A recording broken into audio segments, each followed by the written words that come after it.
Dear Ukrainians, a brief update on this day, which began with another strike on our country. Another Russian attack, vile, like everything they do. Energy infrastructure was the primary target, but sadly there are losses and there are wounded. Repair crews have been working all day at energy facilities. They are doing everything possible so that Ukrainians will have electricity for Christmas. Of course, the Russians are trying to ruin this holiday too, this sacred day. Not surprising, that's the kind of country and neighbor they are. It's important that the world sees this and sees that it cannot be left like this. Ukraine needs support every day, on holidays and on ordinary days. It needs air defense missiles, funding for weapons production, and assistance to sustain our resilience. And that is exactly what we are securing. Today I spoke with Ursula von der Leyen. Thank you for the support at such a time and throughout all the years of this war.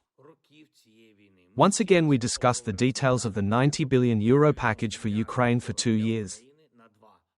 This is a historic decision for our resilience. We are providing Ukraine with what it needs.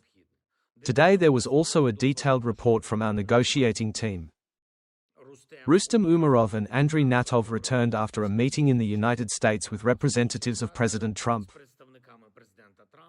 They reported on the working draft agreements that already exist and on the provisions we managed to make stronger. We continue to stay in constant contact with America. We expect further work. We feel that America wants to reach a final agreement. On our side, we're fully cooperating. Ukraine has never been and will never be an obstacle to peace. We are working actively and doing everything to ensure the documents exist and that the documents are realistic. The main thing is that Russia does not sabotage this diplomacy and takes ending the war 100% seriously. If not, there must be additional pressure on Russia. The world has all the tools to make that pressure work so that peace can come. Thank you to everyone who helps. I spoke with the president of Finland, Stubb. Alex, as always, is helping.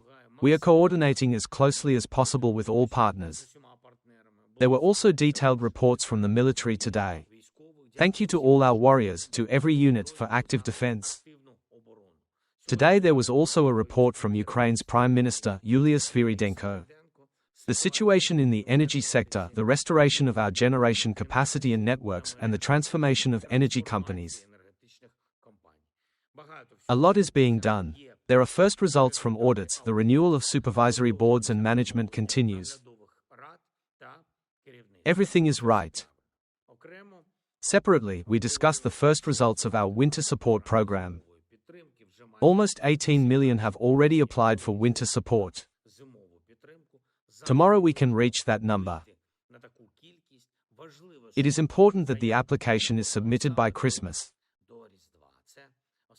This is the last day to apply for this year's winter support. The funds can be used until June. Meaning each of these nearly 18 million Ukrainians will have time to use the program.